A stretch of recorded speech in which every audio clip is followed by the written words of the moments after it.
Hey, what's going on, everybody? It's Guns for Hire from YouAlwaysWin, and I'm playing a little Phantom Forces here on Roblox. There's a little rough start here. I came into this game, I was like, okay, what's going on? I saw someone over there, so I was trying to flush him out. Oh, lo and behold, he's in the back there. So I'm going to give you some tips on how to improve your sniping in this game. It is actually a lot of fun. People get really annoyed, and sometimes I quickscope, mainly quickscope with the BFG because it's very, very powerful. But you can see with that one there, you get used to it. I've been playing a long time. My rank is over 150. I think it's about 153 or somewhere around there anyway.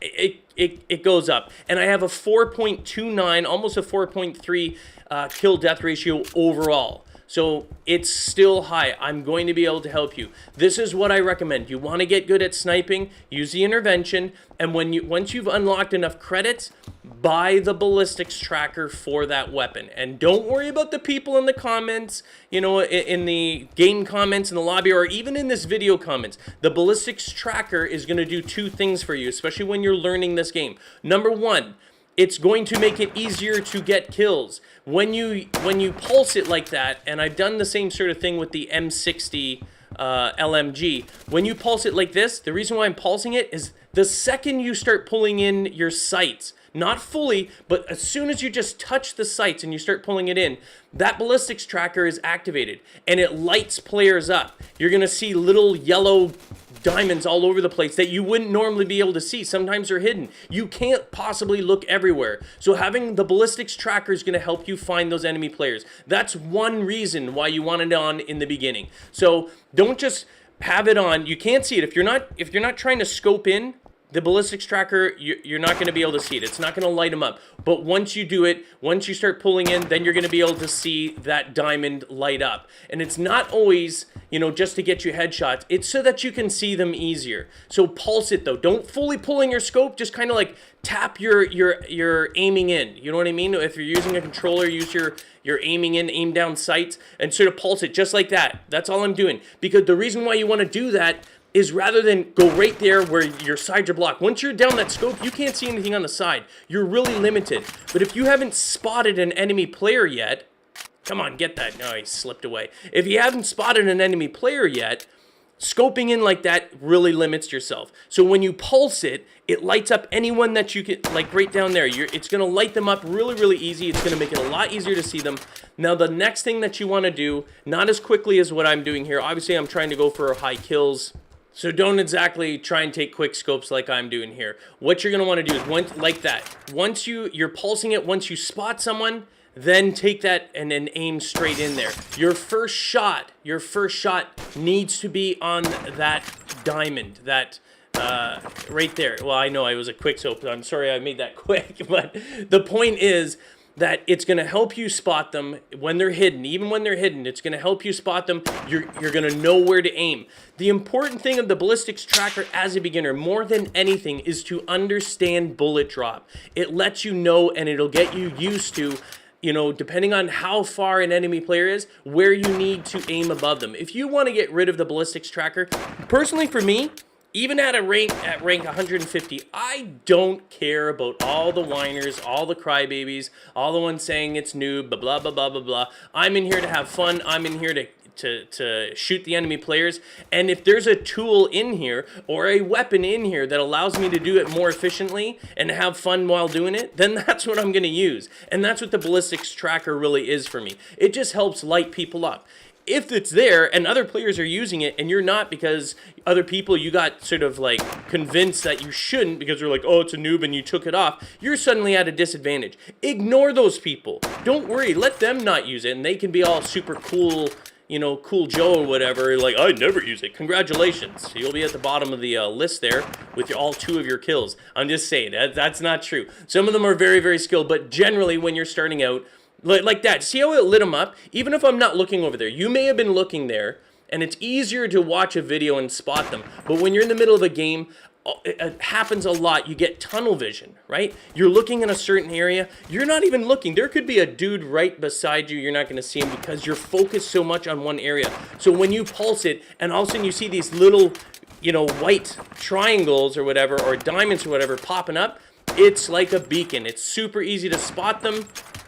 and then you're going to be able to take your kills in there. That's why I always pulse it. So ballistics tracker intervention, doesn't matter if it's the BFG, doesn't matter if it's any weapon really, well, except for SMGs because you're going to be running around. But like the M60 is good, the SKS, if you're going to be using any of those battle rifles or whatever, those things are great having ballistics tracker on. Again, not even necessarily to help you to kill them, but to spot them easier. It makes it a lot easier. If you want to get kills, and you want to make this game a little bit easier for you so you can rank up faster, why not use it?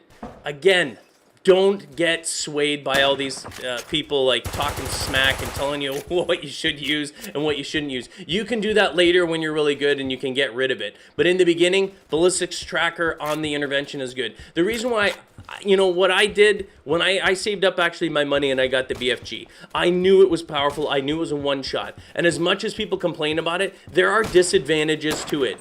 As much as people will say, oh, that's not fair, blah, blah, blah, go ahead and use the BFG and tell me if you're at the top of the scoreboard. I highly doubt it. It takes time. It takes practice. And you know what? A moderately skilled person is going to be able to use something like the BFG and dominate with it. Yes, because it's powerful. But in the beginning, if you don't have any skill with sniper rifles, if you don't really know how to use them, if you don't understand bullet drop and how high above a certain person's head you need to shoot because of their distance, you're not going to hit anything. You're not going to kill them. The BFG is not always a one hit. But you'll notice with the ballistics tracker, at the distance, you've got to pay attention. Like if that guy's right across there and it's still putting that diamond right on his forehead, you know at a medium range, you do not need to aim that far above his head. But at a super distance like that, you're talking just a smidge above their head, and that's a fair good distance there. So once you remove that ballistics tracker, you'll know not to aim at their face or at their body at a certain distance. You know that you got to put that aiming reticle, that scope, just slightly above their head. So until you know those distances, until you're comfortable with where you should be aiming, the ballistics tracker is going to help you a lot. So I highly, highly recommend it if you want to get good at sniping. Once you get that, then you can start having fun with, you know, quick scoping and all that other good stuff, depending on what you want to do with sniping. Personally, for me, I do love the BFG. And like I said before, I don't care. I don't apologize for it. I'm not here to impress anyone. I'm here to have fun. I play this game for fun. That's it. That's it. I play this game for fun. I'm not looking to go MLG or competitive. I'm not joining a clan. I come on here to have fun, and that's all I do. And to have fun, I want to kill people. And if there's a tool in there that helps me do it more effectively, more efficiently, that's the tool I'm going to use. Now, specifically on this map, the room and the level that I'm in right now, I highly recommend. This is Crane Revamped, not Crane the original one. You know there's a smaller version of this, but the larger map here. So I recommend this floor. I recommend this building. If you're looking at the building I'm in, I'm not on the roof. I'm on this floor here. And the reason being is the roof is susceptible to all those attacks from the crane. A lot of snipers like to go up in the cranes. It makes it you're a huge target. Whereas at least when you're in here on this floor, when you have a roof over your head, you're still elevated. You can still see all of the rooftops on both those buildings where the enemy spawn is. So, and even if you're on the other side, so say you're spawning where I'm looking, right? You're on that enemy side. You can go out the other windows and easily get them as well. Why is that guy not dying? Come on. So anyway, now you got enemy players on the crane here. This floor here still allows you, like this, access to that. It makes it harder for them to hit you. And if you just back up slightly from the window, they've got no shot.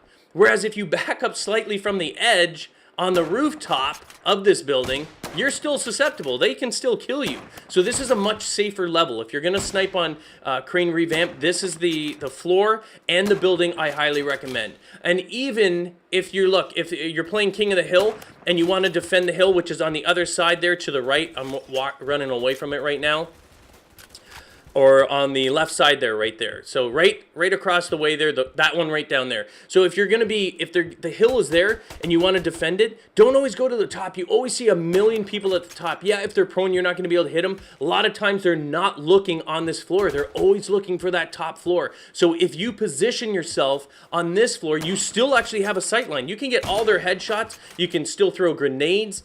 Much, much safer. And you're able to duck out. The one thing that I'm not doing, because I know this team isn't, for whatever, adjusting. You saw me go around, I went back to the stairs. I'm always listening. Have your volume up.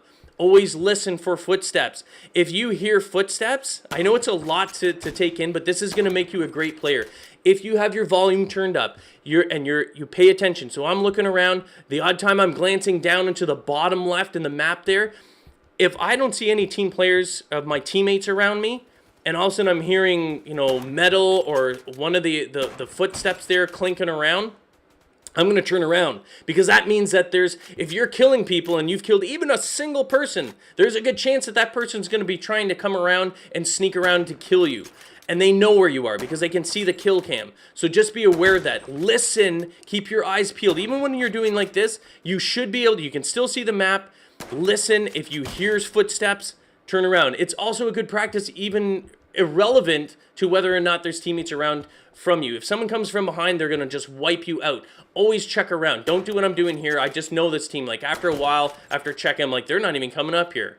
I don't even have to turn around. I do not know why these guys are doing that.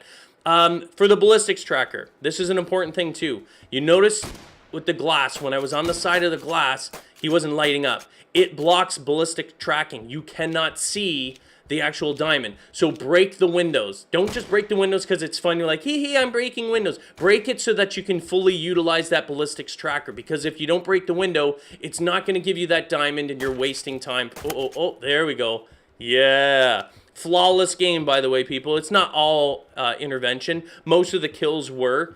But, that's it. I hope some of these tips have helped you. Remember, ballistics tracker, regardless, certain weapons don't need it. Like, you wouldn't put it on a shotgun or anything like that. That would be a little silly. But if you wanted to use it on a shotgun just sort of to light people up, if you weren't sure where they were, you could say, like, light them up. It's a great tool to see where people are hidden. Look at this. Hey, get off the crane.